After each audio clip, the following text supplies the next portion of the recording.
Okay, any questions here at the moment? All right, now, last time we were reading about the Essenes, weren't we? And we read Josephus's introduction to his Jewish war, didn't we? We finished that, didn't we? Yeah.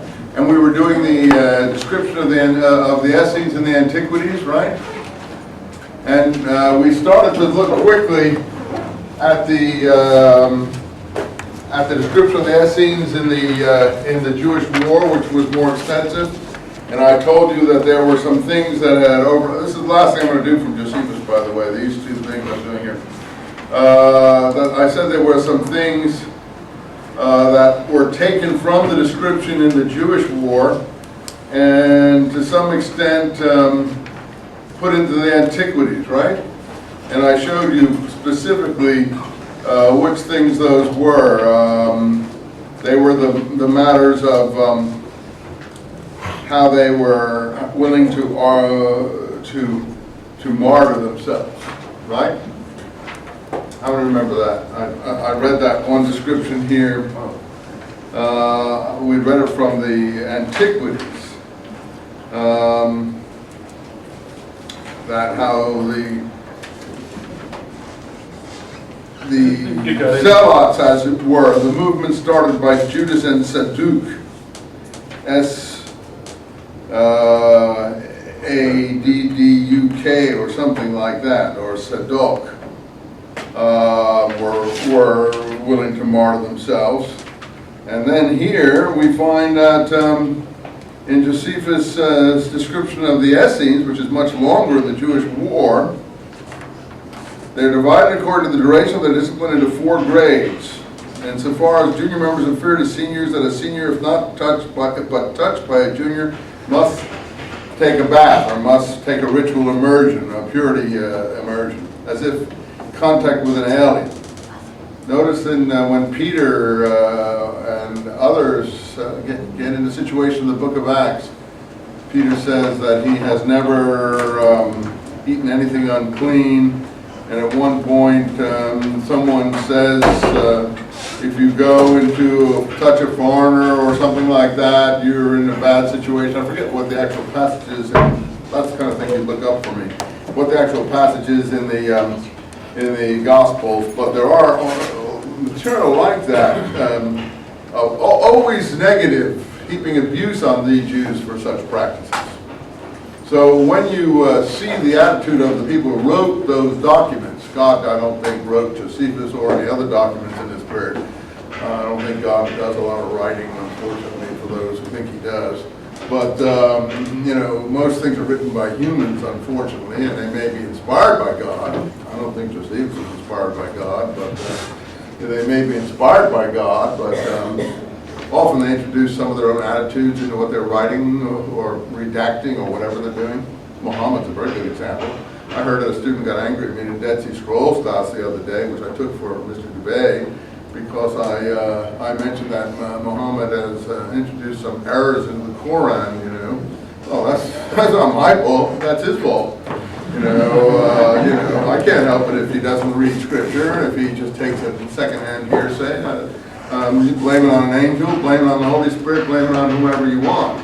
But the human intermediary has introduced errors, the errors of what error? Well, all Muslims say that there's an angel called Gabriel that dictated the Quran to the prophet.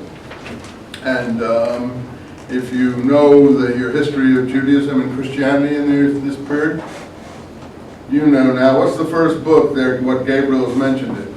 The book of Daniel. And in the book of Daniel, Gabriel is standing some ways off from Daniel, and Daniel has a vision. And then he sees Gabriel as an angelic being, and he says, oh, Gabriel, can you interpret this vision for me? And Gabriel then is the interpreter of visions. Gabriel's not the revealer of visions, he's the interpreter of visions. So I just mentioned that the Muslims, unfortunately, have taken a Judeo-Christian angel and turned him into something different, the revealer of visions. Well, that doesn't sit well with people who only know Orthodox viewpoints of things. So, and also, Muhammad has picked up the Pauline thing that I mentioned to you, the Jews killing all of the prophets and so on that Paul first mentions in Thessalonians, and it's also picked up in Peter's speeches, and so you just start asking who all the prophets of the Jews have killed, and lo and behold, what do you find out? They've hardly killed a single one. And so, I mean, these things are unexamined. They're just slogans that people pick up. As I've said, they didn't kill Moses. They didn't kill Aaron. Let's forget Abraham, Isaac, Jacob. We don't necessarily consider them prophets. They didn't give them trouble. They hassled them. They didn't kill Nathan. They didn't kill Eli. They didn't kill Samuel. They didn't. If you know the prophets, so these people wouldn't even know the prophets' names. Half of these so-called prophets, they wouldn't even know who these people were because they don't read any more than a lot of people in our generation read. And I'm not hurling gratuitous insults here, stating a fact. They only know what they've heard through hearsay. They say the prophet is the unlettered prophet. Yeah, he's unlettered because he doesn't read. He just hears what he heard. And then others attribute it to an angel. Well, that's all well and good. But if you pick up rumors, slogans, and scurrilous accusations through hearsay, you can't expect someone else to just respect that out of awe. I'm sorry. Particularly if those kind of accusations create hatred and bring about murderous attitudes. So, we're not playing game here. PC things don't work after a while. You can't be respectful of all people's attitudes. The New Testament is not respectful of the Jewish attitudes. Maybe the New Testament is correct. I'm not saying it is wrong or right towards foreigners and so on and so forth. You'll have to evaluate that yourself. It's not respectful towards circumcision and so on.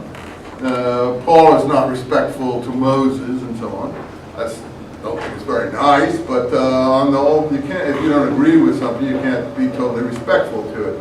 And so you can't say, "Oh, your religion is fine," etc., etc. Yeah, your religion is fine insofar as it's civilized culture religion. But if there's things in it that are been incorrectly redacted, it's you are not forbidden to point that out. So, for instance, that the Jews killed all of the prophets. Yeah, what prophets? Name one. Forget Jesus. That's about the only one that may be in question here. And that's what it's all based on. But that's a thing that people have been arguing about more recently for the last couple of hundred years, whether that's accurate. And most people come up with the fact that crucifixion is a Roman punishment inflicted on people by Roman governors, and the Jews forbade crucifixion. So whether they were involved or not is something that we'll discuss in this class in historical Jesus. But getting on with it, I've said it before, Nathan, Eli, Samuel, coming down, Elijah. He was a real pain in the you-know-where. Did anyone kill him? No. Elisha, he was also a troublemaker. Did anyone kill him? No. And then you keep on coming down. I'm sure these folks who make these accusations couldn't even name these people. Amos, Hosea, Micah, Isaiah, Jeremiah, Ezekiel, go on, down.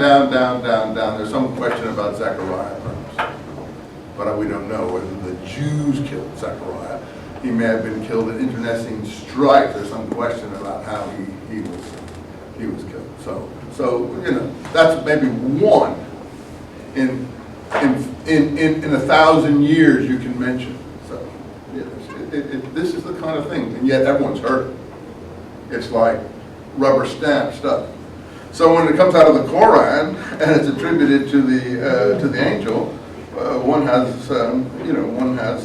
one's within one's rights to point out that it's inaccurate, and that's been picked up through hearsay.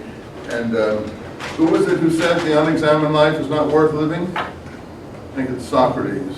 Was it Socrates? Yeah. Well, the unexamined. You just tell people like that. The unexamined life is not worth living. If you're not willing to examine your traditions in a serious, intellectual manner, believe me, it really isn't worth the discussion. Sorry to be bitter about that. But in any event, here we have this situation with the Essenes and the Zealots. So this matter of touching a foreigner, that's how we got on that subject, which is in the New Testament, which disapproves of these things. So again, the New Testament has one attitude, or not totally consistent, but more or less disapproves of these attitudes. Josephus doesn't approve or disapprove of the Essenes. He states it just as a fact. This is how they behave. They went even further. They wouldn't even touch an upper member and a lower member. Why? I think this is more like you get in India. I think this goes back to Middle Eastern, Far Eastern attitudes towards religion. What am I talking about there? In India you have people who are what? Unclean. Untouchables. Why would there be untouchables in a place like India? What is it that makes them untouchable? They have a caste system. Yeah. And they're supposed to be like the lowest of the low. Yeah, but beside being low, what made them, being low, untouchable though? Symbolism. I think because of the kind of professions that they were forced to do, maybe carrying out excretion, waste, garbage collectors, or, cleaning the streets or the latrines, or, this kind of thing. In other words, they were reduced to the low, you're saying that it became the caste system, yeah, but they were reduced to the lowest form of physical occupation, and there's snobism all over the world.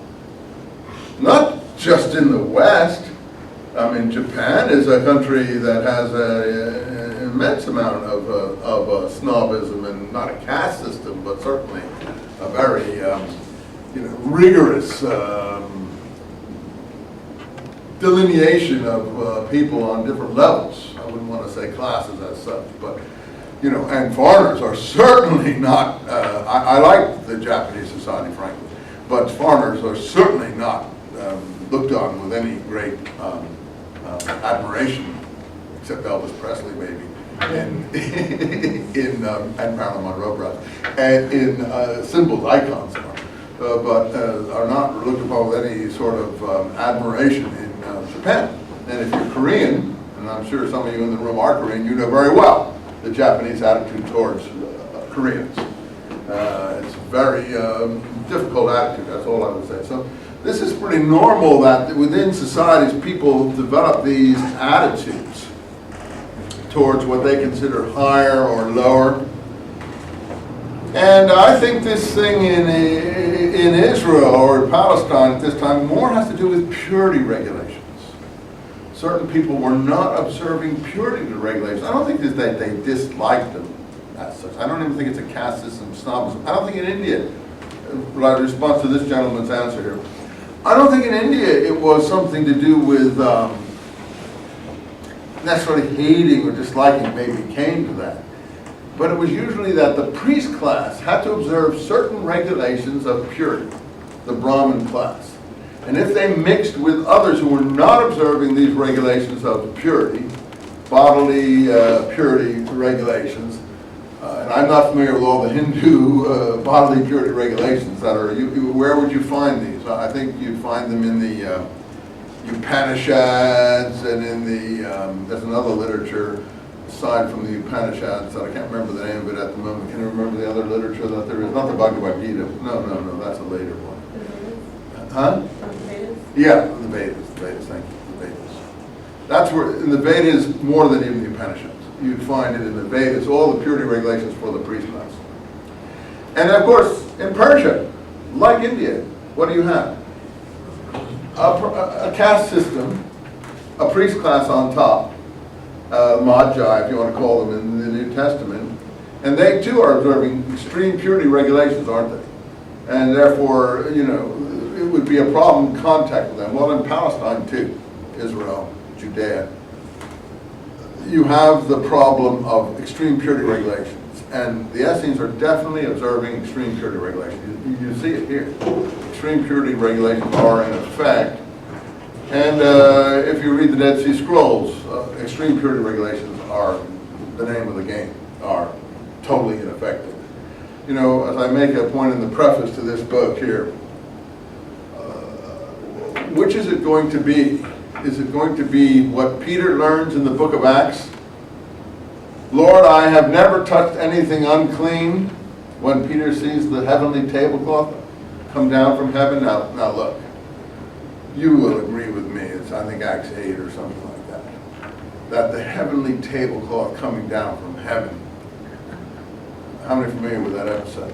It's a famous episode. Peter is going to go and he's sitting on a rooftop, and what's about to happen? A Roman centurion, the most unclean of unclean human beings for the Palestinian viewpoint, blood spattered, butcher, everything that you could imagine on that person's hands in terms of how they would be conceived. Maybe he was a nice one, but I don't think there were many nice Roman centurions in that sense. You couldn't get to be a centurion without having, cut your way through a lot of blood and gore. Anyway, a Roman centurion was going to do what in this episode? Pardon me for laughing, because I'm an outsider, and you must forgive me, but I find this episode laughable. And I know many people find it, very moving, entertaining, or whatever. Yeah, it's moving. It's a good, when you go to the movies and you see a scene that a script writer has written and you're touched by it, that's fine. But are you going to credit that scene as an historical scene? That's something else again. And, a Roman centurion sending his servant to find Peter, the representative of these extreme purity people, and inviting him to his house. Okay, yeah, Professor Eisenman, that could happen. Yes, that could happen in the most wildest way out scenario. That could certainly happen. But what makes it even more odd or way out is that before the fellow gets to the door, to come to find Peter, the Roman centurion is in Caesarea, I think, and Peter is in Jaffa. If you know the coastline, Caesarea is a little further, about 40 miles north of Jaffa. And Jaffa is down by Tel Aviv. Caesarea is up by present-day Haifa. So he sends his servant down, and before he gets there, Peter's on the rooftop, and a tablecloth comes down from heaven by its four corners, and on it are all the forbidden food of the Jews. Now, you have to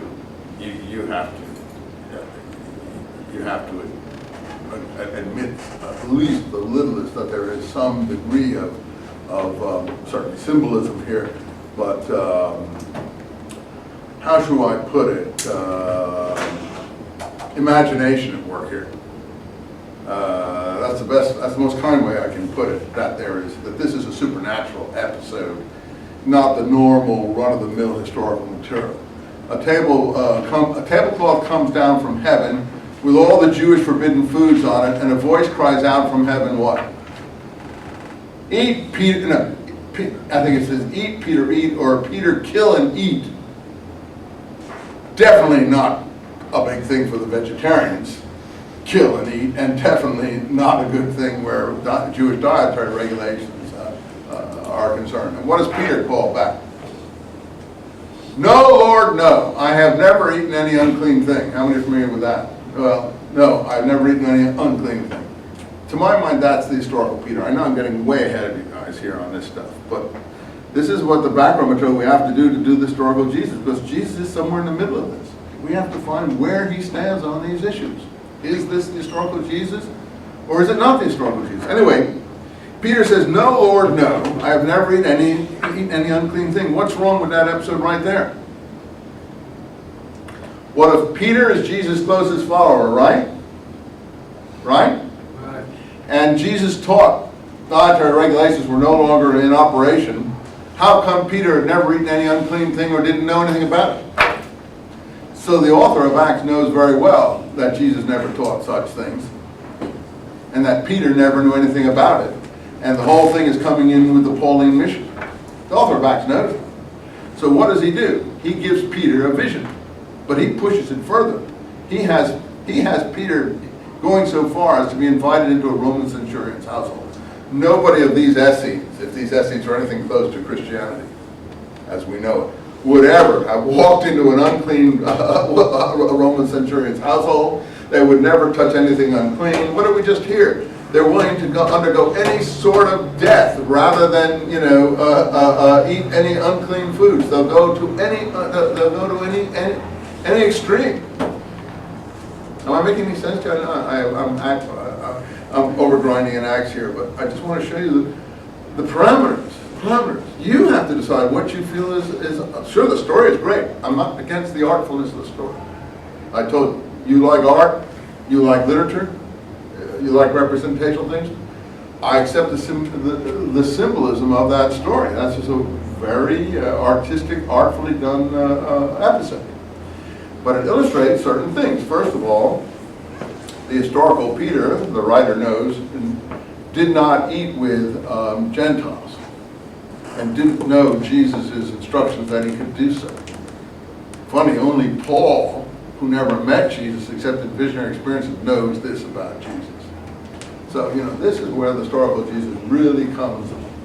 We really have to separate out the Pauline elements from the picture in the Gospels, if they're there, from the other elements, if they're there. That's part of our chart, which is why reading the Essenes is so important. So, okay. Anyway, so then the voice cries out 3 times, "Arise, Peter, kill and eat." When did something else happen 3 times in the Gospels vis-a-vis Peter? For the Gospels, Peter is a sort of duffer. He's a good guy, but he's a duffer. He misunderstands the master's message all of the time. I know I'm really counterculture here. You have to. I start counterculture. Others would never say that about Peter, because they're already totally in awe of literature, totally in awe of the portraits of literature, they're totally in awe of sainthood. But let's be frank, the Gospels don't like Peter that much. What does Peter do? Jesus is walking on the water, another supernatural episode. Pardon me. Right off the bat, I set aside supernatural episodes. You say, what do you mean? You don't believe in supernatural episodes? Well, frankly, have you ever seen him walk on the waters? You say, well, that doesn't prove anything to me, Professor Eisenman. Okay, true. But in the university, the academic, secular university, we have to meet the standards of the physics, math, and computer science departments. We can't meet the standards of the churches, mosques, and synagogue departments. So we have to, those are done in those institutions off the campus. On the campus, our material must stand up to the Descartesian proposition, systematic doubt. That's what a university is about, critical thinking. So in such a context, we have to set aside supernatural episodes. They're not measurable by definition. A supernatural means it's not natural. It's not measurable, so it belongs in the realm of some other place. The university only measures natural things, natural phenomena. So as a teacher, I'm obliged to at least set them aside as an historical element that I'm not able to consider. You follow what I'm trying to say? So something like that. Look, it took me 30 years to get here. I was like you, 25 years old. I believed everything. I took my glasses and threw them into the Bay of Bombay when I was hitchhiking around the world, and I said, now, Lord, give me back my sight. He didn't give me back my sight. He just made me much blinder. And then you say, well, that's Professor, you didn't have sufficient faith. That's why you were not sufficient. You were not a blessed person. Okay, that may be true. I grant you that. But, you know, I believe that supernatural things were possible because I was brainwashed into thinking that way. All the literature, no one had questioned these things to me. I was not able to separate literary elements from historical elements. So I believed, you know, okay, walking on the water, that's getting a little far. I never believed I could walk on the waters of the Bay of Bombay. But I thought that I could, you know, get rid of, sight defects and things of that kind by pure faith and stuff like that. Well, I discovered that I couldn't.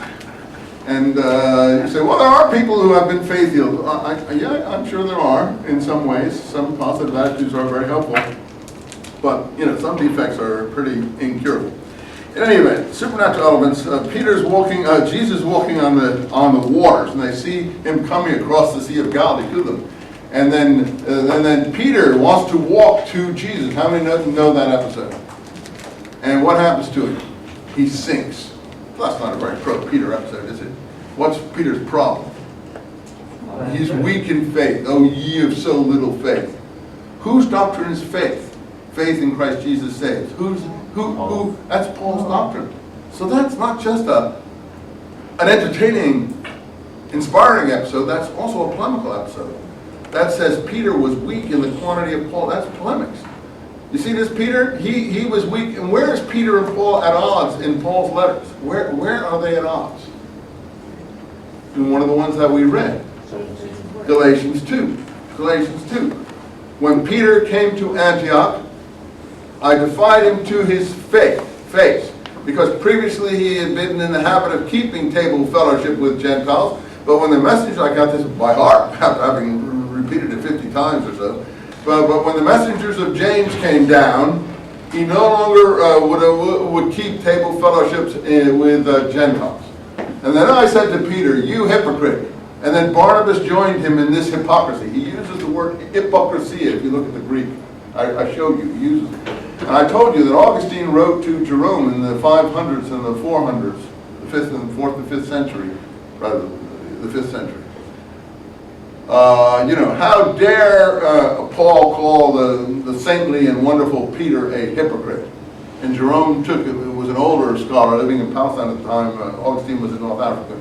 He took about a year to answer him, but he finally said, certain subjects you cannot inquire into. In other words, he didn't have the answer to that either. And the point is that the Gospels, to some extent, are aware that Peter and Paul are at odds over certain issues. And so with Peter being shown as a stumble bum, basically, a person who can't imitate Jesus properly, is an anti-Peter presentation. So where's the biggest anti-Peter presentation in the Gospels? Huh? Yeah, when it tries, how many times the cock crows? 3 times, there it is. The cock crows 3 times while he denies Christ at the campfire outside in the high priest's courtyard, because he's not obviously willing to undergo the same punishment Jesus is, or something to that effect is the implication. But the main thing I'm pointing out here is the 3. The cock crows 3 times. And Peter has shown up to be, yeah, he's okay. He's better than, but he's on a lower level. He's a laggard. And that's what the writer wants you to conclude, that he's not to be totally trusted on all attitudes.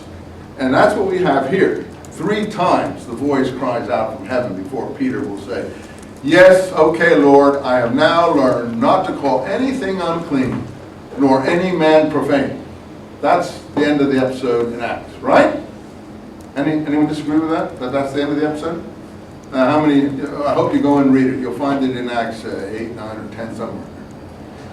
Okay, so what's the effect of that, though? Then Peter goes to the centurion's house, walks into the centurion's house, and then the Jews up in Jerusalem start complaining. Peter has walked into the Gentiles' house and is keeping table fellowship with Gentiles. That's really working with the Galatians letter.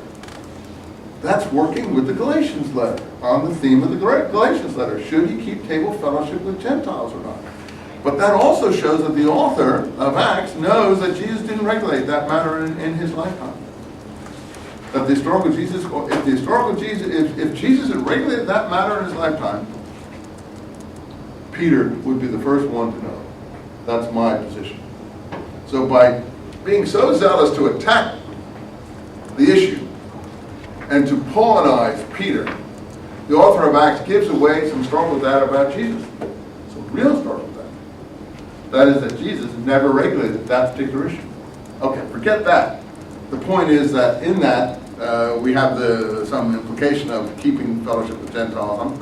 Look, Paul may be right on this issue. I'm not judging the right or wrongness here. I'm not saying that Paul is wrong on this issue, and that these exclusivity matters are negative things in some people's minds, and that Paul wants to maybe throw it open and cosmopolitanize things and internationalize things, and that's the success of Christianity as we know it, right? It's cosmopolitanism. Okay, fine. But that's not our job to say if it's right or wrong, good or bad. Our job is to find out who the historical Jesus was and what he taught, if we can, right? Our job isn't to say, is this perfect or imperfect? Do we like this doctrine better than that doctrine? You can do that in your life. You can do that in your day-to-day existence, and I do it. I mean, you know, I eat all that food on that tablecloth that was let down from heaven in front of Peter. I don't have any problems. But I'm just trying to say, I think that Peter, and the Pseudo-Clementines do present Peter as an archetypical essay. Peter is it says at one point that, I think it speaks of him as long-lived, or these teachers as long-lived. He speaks here, the Essenes are long-lived, reaching into their 90s or 100s. And, you know, Simeon Bar Cleophas, the so-called cousin of Jesus. Simeon Bar Cleophas, the successor to James in the leadership of the church in Jerusalem. He is supposed to have lived to 120 years. So these early Christians in Palestine are long-lived, just like Essenes. Another time I'll tell you about Simeon Bar Cleophas, not right today.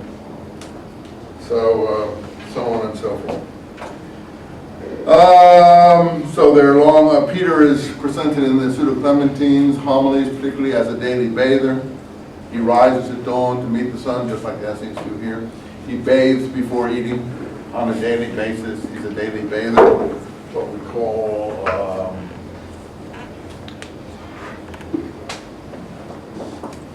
a Homero Baptist.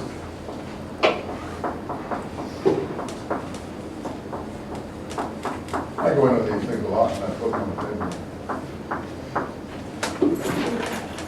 Huh? It's out now? Is it new? That's it, yeah. Yeah, it's he's a daily bather, Homero Baptist. So, which is right? Is the gospel presentation, Acts presentation of Peter correct? Or is the Pseudo-Clementines presentation of Peter correct? In the Pseudo-Clementines, Peter is, you know, Jamesy. He follows the instructions of James to the letter. But both Acts and the Pseudo-Clementines realize Peter is under James. So the gospel presentation of Peter as the leader is really a retrospective, latter-day, Romanized portrait. I think that these Eastern texts are more clear on those points. Again, you don't have to agree with that. That's for you to be the final judge. You are the final arbiter. I'm just giving you a view. You've heard the other view, obviously, your whole life in one way or another. So, you know, to get a minority view such as mine is not too disconcerting. And you're the final part. You weigh the evidence. But at least we have some evidence to weigh here. Okay, so he's a daily bather, as the Essenes were. So I would just say, if it acts like a duck, and looks like a duck, and quacks like a duck, it is a duck. That these people were Essenes. And Essenes were what Christians were in Palestine. That's the first point I make in that book. And it's when they go overseas and get colonized, they become Christians as we know them. And so on. And Would you repeat that statement? The Essenes were like those early? Were what Christians were in Palestine in the first century. How do you spell Essene? It's in Josephus. You got a copy of Josephus, I hope. I'm reading from the Jewish Warrior, Book 2, Essenes. I couldn't read it from the other one, but I should probably read it from your version. Let me read it from your version. I shouldn't be reading this one because I know this is hard one to follow.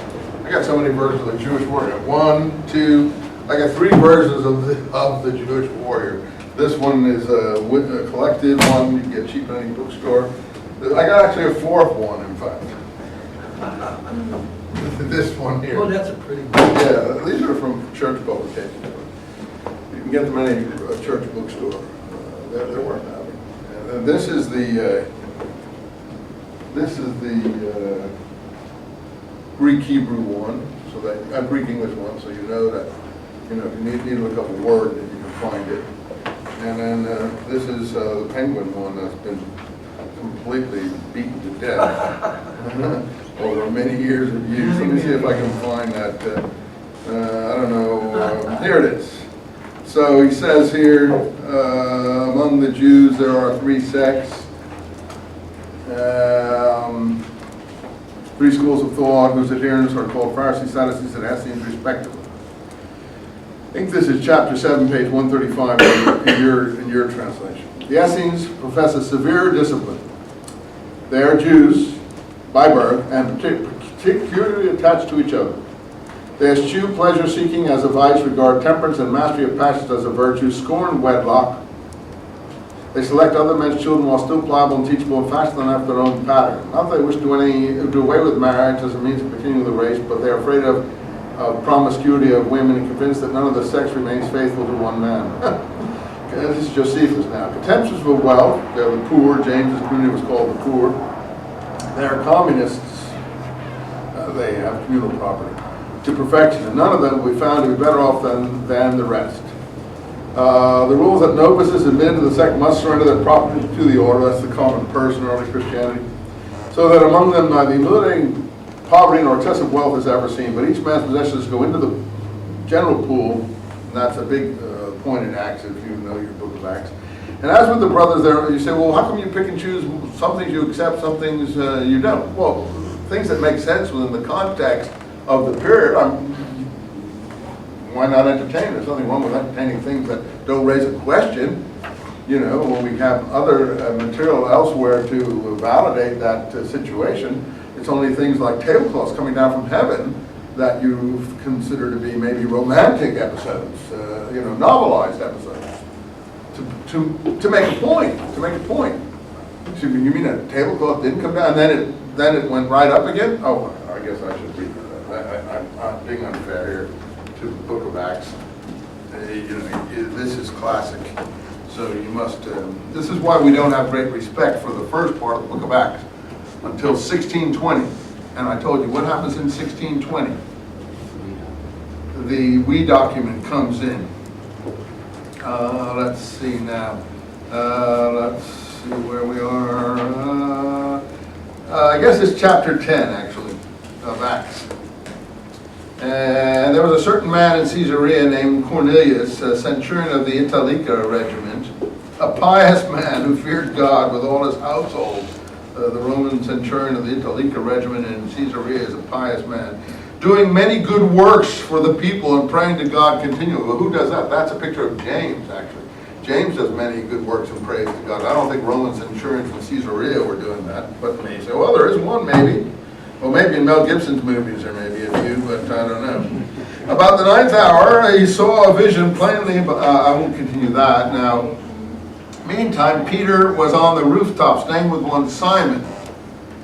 And the angel who spoke, there's an angel in here who spoke to Cornelius, and he took 2 of his servants and sent them to Jaffa, which is, I said, 15 miles away or so.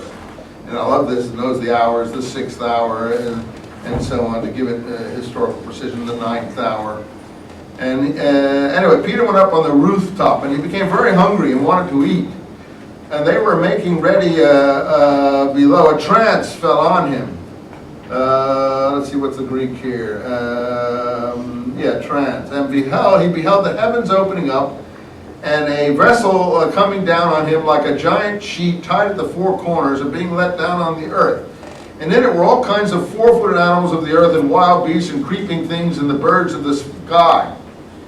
And a voice came to him, "Get up, Peter." This is a great episode. This is a great, actually, visual episode. Peter said, "Oh no, Lord, I've never eaten anything profane or unclean." And again, the second time a voice came, "What God hath made clean, you should not make profane."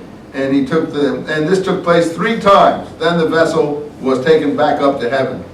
And even as Peter was bewildered as to what the vision he saw might mean, the servants of Cornelius were standing at the gate, and then he understood the meaning that he could go to the house of the Roman centurion. So I haven't lied to you about that episode, right? It's in there now. Okay. I don't deny the beauty and attractiveness of the episode. The artistic value is not in question. Okay, just a matter of whether you think it's historical. Such episodes. That's for you to determine your view of what you consider history is. Anyway, let's go back to Essenes. Where are we? Okay. So, oil they regard as polluting. When adherents arrive from elsewhere, I'm skipping here, all local resources are put at their disposal. When they travel, they carry no baggage. Only weapons, they do arm themselves. Jesus arms his followers in the Gospels at the end. Peter comes with one sword and he says, no, take two. At one point before the arrest episode in the night before the arrest in the Garden of Gethsemane, if you recall. In dress and personal appearance, they are like children. Neither garments nor shoes are changed, so they are worn, dropping to pieces. And that's what the Pseudo-Clementines say about Peter and his followers. They never changed their cloak. They wore shop-worn clothes. So there's all that is similar. So they work assiduously before noon, when again they show devotion to the deity before the sun rises. They do not utter a word. There's rising before the sun, same as Peter and the Pseudo-Clementines. They don linen clothes, wash all over with cold water, so they do the immersion. After that, they immerse themselves every day, just like Peter and the Pseudo-Clementines, and so on and so forth. Showing indignation only when justified, they keep their tempers under control. They champion good faith and serve the cause of peace. Every word they speak is more binding than an oath, swearing that they reject something worse than perjury. That's the same sort of Christians. They are wonderfully devoted to the work of the ancient writers, choosing mostly books that can help soul and body, etc., etc., etc. A person's desires of joining the sect are not immediately admitted. Excluded for a whole year, a man is required to observe the same rule of life as members, receiving from them only a hatchet, a loincloth, and white garments. When this period has been ended, he is associated more closely with the rule and permitted to share the pure waters of sanctification, so they then go into some purer form of bathing. In 2 more years, his character is tested, and then before touching the pure food of the community, the Dead Sea Scrolls have pure food of the community, he must swear terrible oaths. First, that he will reveal God. Secondly, that he will deal justly, righteousness towards your fellow man. That's the righteous commandment. With his fellow man, will not injure anyone, and so on. And he will cooperate with the good and keep faith at all time, especially with rulers, since all power is conferred with God. Now that makes it look more Pauline in Romans, but I'm not sure if that may not be what do you call it, interpolation here, or the rulers may just be within the community. But that's a very strange thing there, because the Qumran documents don't have such an attitude at all. And if the Dead Sea Scroll documents are supposed to be Essene, then you would think that they accurately display who the Essenes are. So that's an important point there, and something to think about. He further swears not to impart their teaching to any man, otherwise as he himself has received it, and so on. That's the beginning of the Pseudo-Clementines, that James makes everyone swear not to impart the doctrines to outsiders, and to keep everything between them in a secret way. The scrolls have similar oaths. What they reverence most after God is the lawgiver. The lawgiver is Moses. So that sets Paul outside of them in Galatians. And blaspheming him is a capital offense. That's interesting. Blaspheming the lawgiver, Moses, is a capital offense. There are people in the book of Acts who want to kill Paul. Well, according to this document, that's a capital offense. I'm not for that doctrine, mind you. I'm not advocating that doctrine. I'm trying to explain the situation here. You follow me? So you can learn a lot if you read this material closely. They are divided into 4 grades. They are long-lived, most of them passing a century. I think this is page 136 in your book. Owing to the simplicity of their daily life, I suppose, and regular routine, they despise danger and conquer pain by sheer willpower. If it comes with honor, they value that life more than life without end. Their spirit was tested and broken, and so on and so forth, in the recent war, and they will not blaspheme the lawgiver or eat forbidden food. Well, there's the contradiction of the vision in Acts. So as I was saying, either you feel that, you think that these people set the holy things up according to their precise specifications, which the Damascus document says in the Dead Sea Scrolls. That's what the new covenant is, to set the holy things up precisely, and to separate holy from profane absolutely. Or you think the Pauline New Testament gospel view, that there are no forbidden things. as presented by the text. That's really where our issue is here. And then we got to put Jesus in the middle of this. Now, I didn't find the thing that I was really looking for here, which is righteousness towards your fellow man and piety towards God. I think I can find it better in my other one. Let's see. In that section, they do not change their shoes and have threadbare clothes. The next thing says their piety towards the deity takes a peculiar form. Before the sun is up, they utter no word, but offer to him certain prayers. So right before that bathing and rising, we have piety towards God. That is the first love commandment, loving God. These are the two love commandments. And then later on, we saw that other one, which is, so all these purity regulations come under the heading of loving God. And again, it's further along here. It says, first they will practice piety towards the deity. Next they will observe righteousness towards men. That he will, who will wrong none, whether of his mind or another order, that he will forever hate the unjust and fight the battle of the just. They will keep faith with all men, and they, and with the powers that be. This is a little different than the way our description has it. Since no root or taste is often saved by the will of God.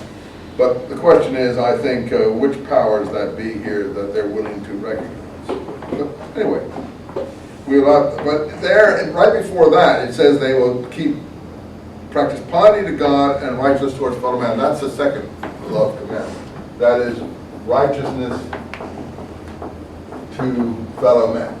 So that's John the Baptist's teaching in Antiquities, as we saw. That's the Essenes teaching, and that's Jesus' teaching in the Gospels.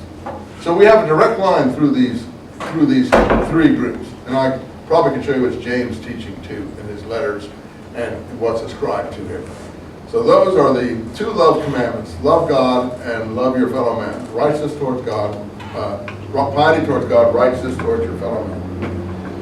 So that's, and then of course, as I said, this last bit here, that the Essenes took part in the war against Rome.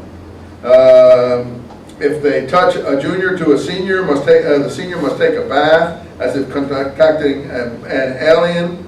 This is the last part. They lived to a great age, most over a century. Simeon Bar Cleophas over a century. They make light of danger, triumph over pain by their resolute will. Death, if it comes with honor, they consider better than immortality. In the war with the Romans, they tried their souls through and through by every variety of tests, racked and twisted, burned and broken, made to pass through every instrument of torture in order to introduce them to blaspheme their lawgiver or to eat some forbidden thing. They refused to yield or to either demand, or ever once did they cringe their persecutors or shed a tear. Smiling in their agonies and mildly deriding their tormentors, they cheerfully resigned their souls, confident that they would receive them back again. What are these? Martyrs.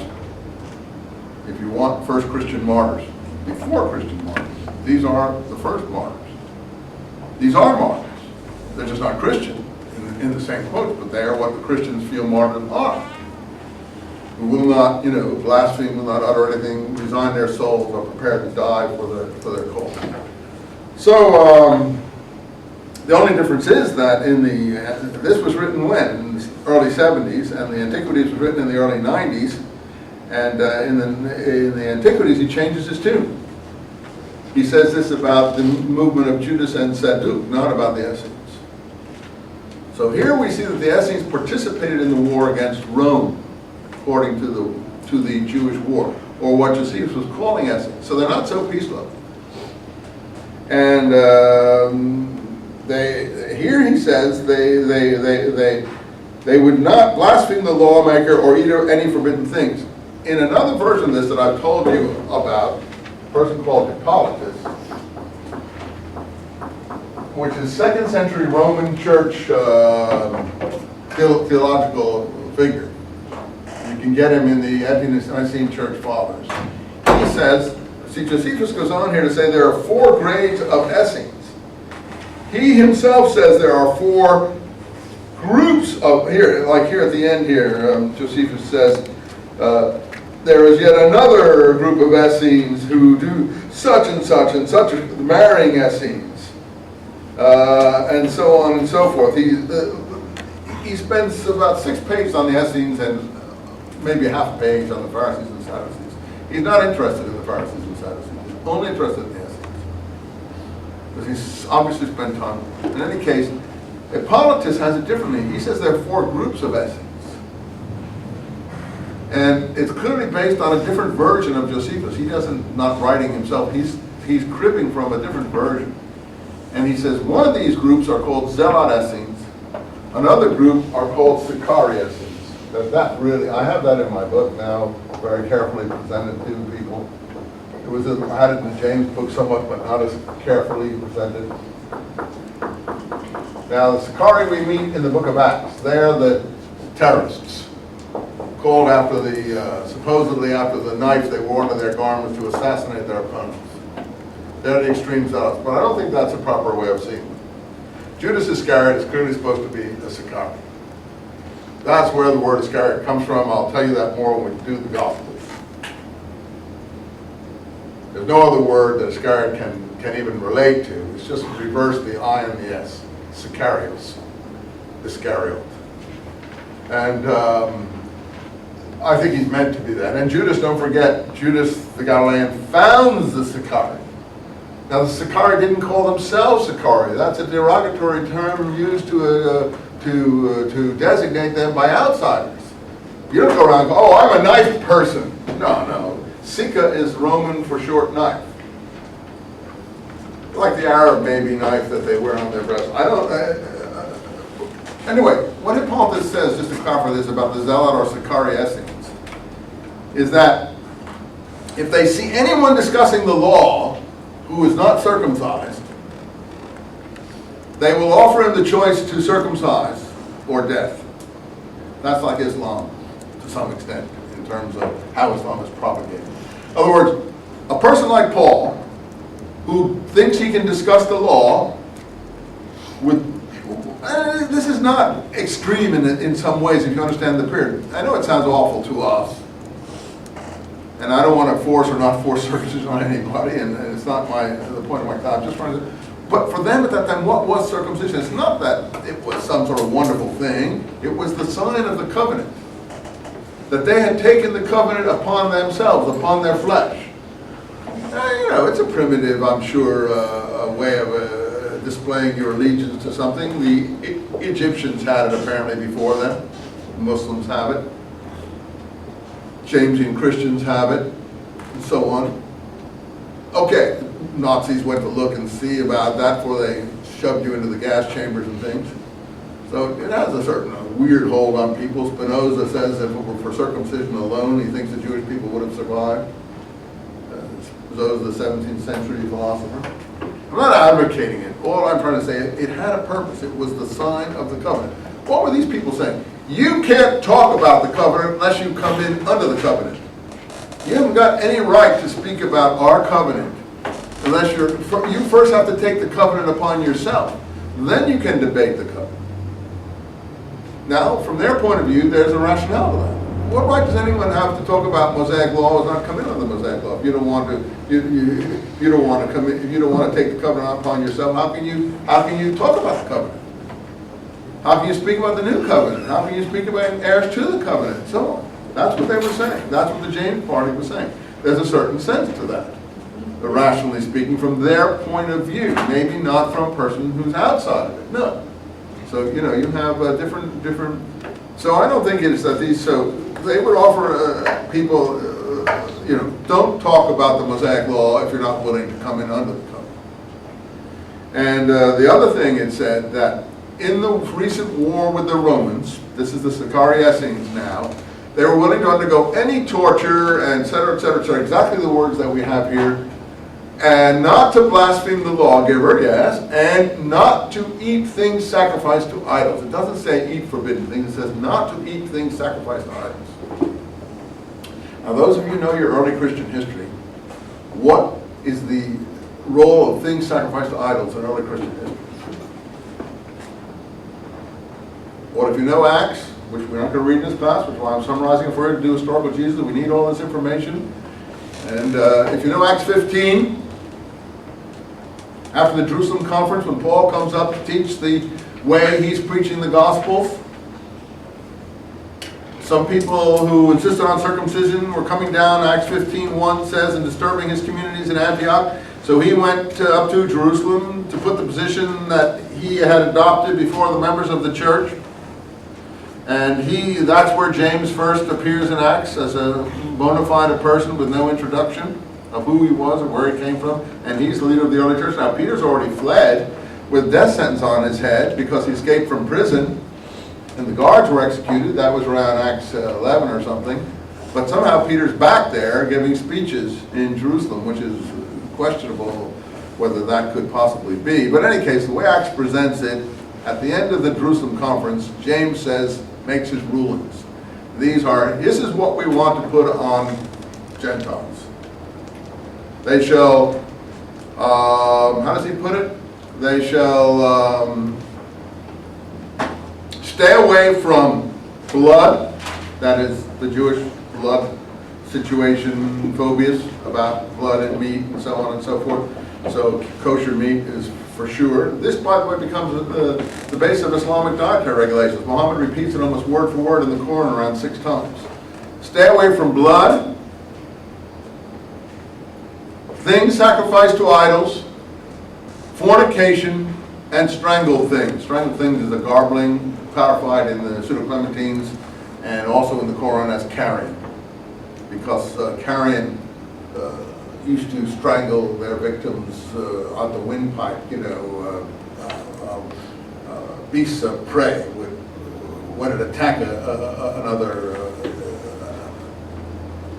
creature, it would strangle it, through suffocation.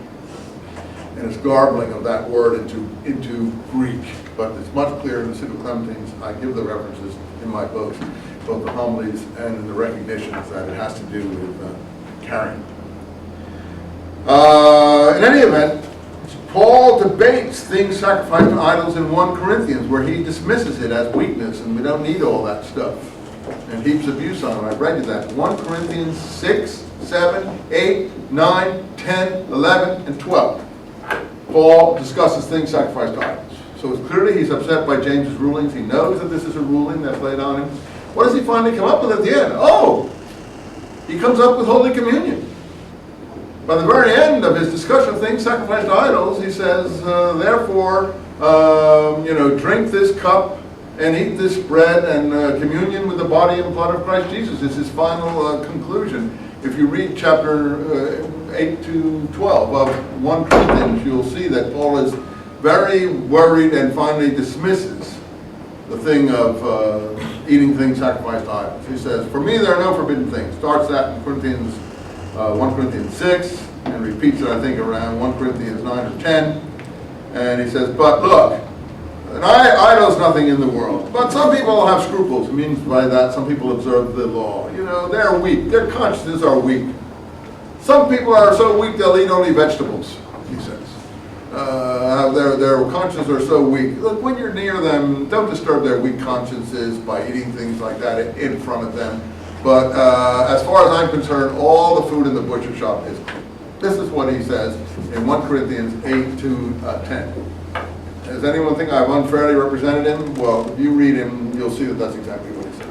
So you say, what are you so worked up about, Professor Eisenman? Oh, because I'm just showing you that he's the antithesis of this. So here these people are willing to undergo any torture, die any form of death, according to Hippolytus, rather than eat things sacrificed to idols. And these are the Sicarians. And he just dismisses it like that. Well, there's going to be real issues between those people. How many remember that movie, Last of the Mohicans, where the hero of the movie is saying, you and I are going to have a problem to the British officer, and so on and so forth. These people are going to have a problem with each other. I don't think that they do. Okay, folks, that's all I want to do about the essay. Now, before you go, I want to read this one last thing, and then next time I want to start today with the Gospel of John. Maybe I will get to it. I just wanted to read you this thing about these people who lead their followers out into the wilderness, there to show them the signs of their impending salvation. These people that Josephus heaps abuse on without end, he hates these people. He calls them, let's see, I hope I can find it. I'm not doing very good here. I never can find what I need to find in the time I need to find it. Let's see, this is, let's see. This is, I can't find it. Oh, here they are. Here it is. This is to be found in the Jewish War. I don't have it in your version of it. I think it's 2:13:1. And it says, besides these, there arose another body of villains. Oh, he introduces the Sicarii. The so-called Sicarii committed murders in broad daylight. This is around the 50s. Called that way because of knives under their vestments. Besides these was another body of villains with pure hands, but more impious, worse than the Sicarii, with no less than the assassins ruined the peace of the city. Deceivers and impostors under the pretense of divine inspiration, fostering revolutionary changes, persuaded the masses to act like madmen, and led them out into the desert under the belief that God would there give them the signs of their deliverance, of their redemption. That is a theme running all through the Gospels. Now, I'm not saying that that Jesus, he's for or against Jesus here, but he would see people like the person presented in the Gospels as one of these imposters, deceivers, pseudo-prophets, who under the pretense of divine inspiration, fostering innovation and revolutionary change, were leading the people out into the wilderness, there to show them the signs of their deliverance and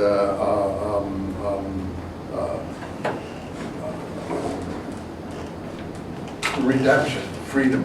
It says it's also in Antiquities 20. Let me see if I can find this quickly. And then I'm going to look at Gospel, let's see, Antiquities 20. Antiquities 20, where are you? Antiquities book 20, what is it? 167.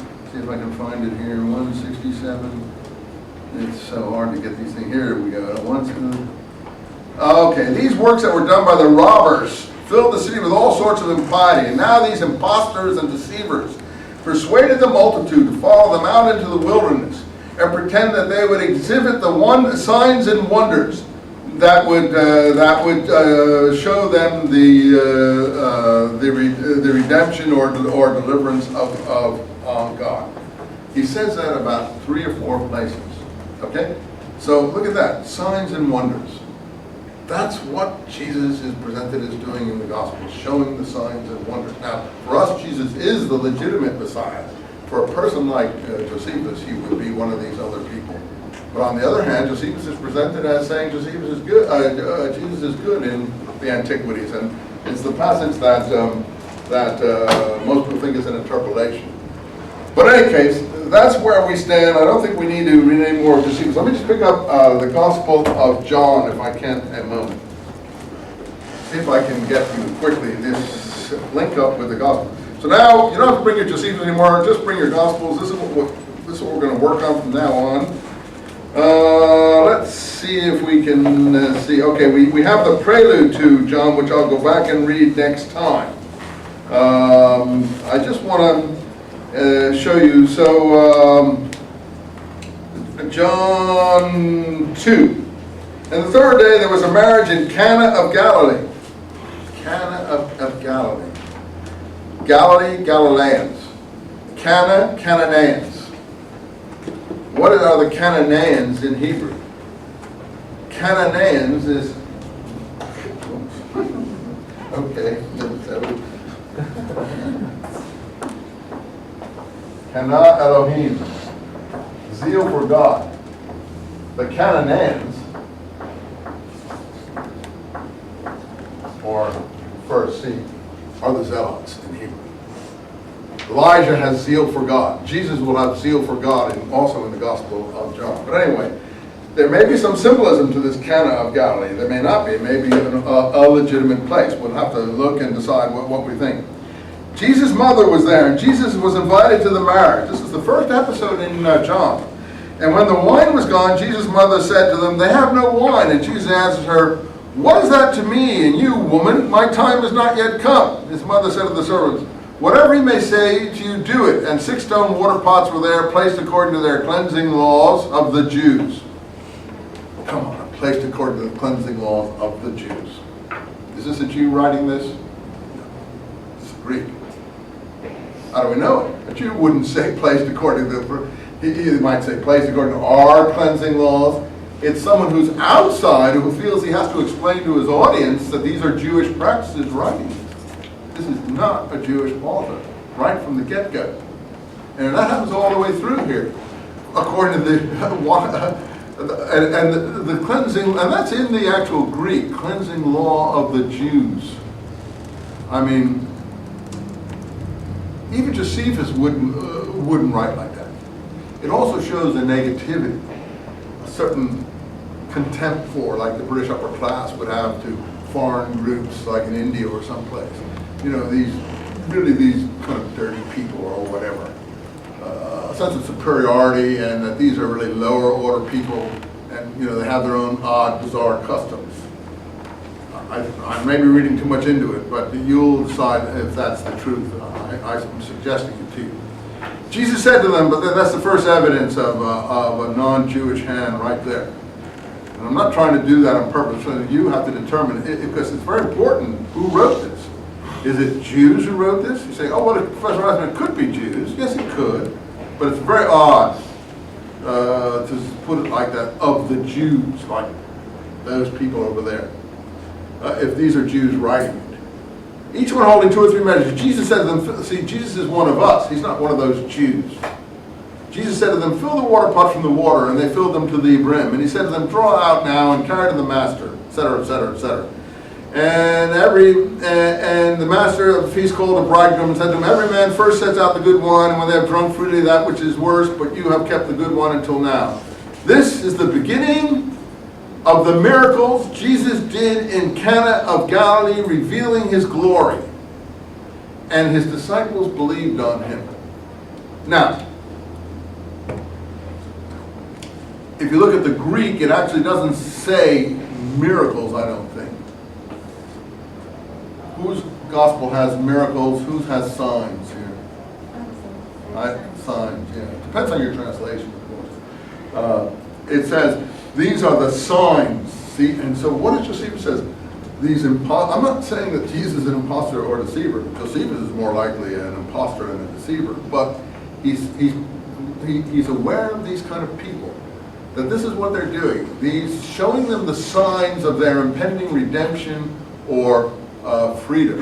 Now, this is not a wilderness episode, but the Synoptic Gospels will have a wilderness episode where Jesus does a parallel thing, multiplies the loaves and the fishes out in the wilderness with the people arranged in camps. Interestingly enough, right after that, John places the temple cleansing episode, and it is in his Gospel, line 17 of chapter 2, that Jesus gets around pretty fast, by the way. Here he's in Galilee, supposedly. The next thing he's down in Jerusalem. And he says, do not make my Father's house a house of den of thieves or a house for gain. And then he says, zeal of your house has consumed me. I think this is Psalm 68:9. We'll look at Psalm 68:9 next time, just so that we can see exactly what the Psalm says. And then the Jews answered, see the Jews again. This is that Jesus is not a Jew. It's not the way that a normal Jewish person writing some material would phrase it. They would say, then the people said to him. They wouldn't say that the Jews are different. Then the Jews answered and said to him, what sign do you show us? And Jesus said to them, destroy the temple. Then the Jews said. You know, it's just over and over again like that. Now, if you're not sensitive to it, it wouldn't mean anything to you. You say, oh, well, yeah, that's part of the narrative. But if you are sensitive to it, then you feel, who is writing this? Is this a person who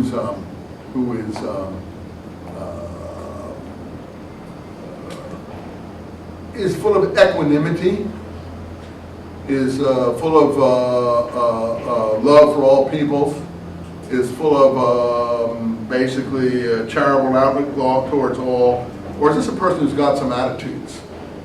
to my mind, I may be wrong, and you'll have to judge, I may be prejudiced, I don't think I am. As I said, I believed all this material until I was about 45 years old, until I taught these classes here. And then I never saw any of these things in my first 10 readings, honestly. But by the 20th and 30th, I did. Then the Jews said the temple was 46 years building, you will raise it up. And so it's Jesus in the Gospel of John is always like the Jews are here and he's separate from them. And the narrator sees the Jews as a separate entity. You say, well, that's because he's Christian. Yeah, but the Jews are a people here. There are believing Jews, there are unbelieving Jews, there are upper class Jews, there are lower class Jews, there are priestly Jews, there are collaborating Jews, there are Herodian Jews, there are Sadducee Jews, there are Pharisee Jews. It's not just one lump of people. You know, so the person would lump them together is something like Bin Laden would lump us, the Americans. Yeah, they're the what is it? They are the devil people or something like that. The Americans are, I forget what they say about Americans. Yeah, we're a very complex group of people, and so on and so on. Here's another one, chapter 3. And there was a man of the Pharisees named Nicodemus, a ruler of the Jews. Over and over and over and over and over again. The narrator is writing this for a non-Jewish audience, trying to explain who the Jews are. Now, I say it could be a Jewish writer. On the other hand, it looks more like it's a non-Jewish writer, maybe certainly a Christian writer, but who? A Greek. More like a Greek writing. And it's in Greek. And personally, I believe it is a Greek writing. But that's for you to make your determination. I'm not trying to be harsh on this. You will have to decide these things yourself. We'll go back to the start of the John Gospel next time, and then we will look at the start of the other Gospels. I should go, wait, one last thing. In chapter 4, I think there's more signs. Let me just make sure that there aren't some more signs here. Let's see, Jesus came into Cana of Galilee again, yeah, at the end of 4, where he made the water into wine.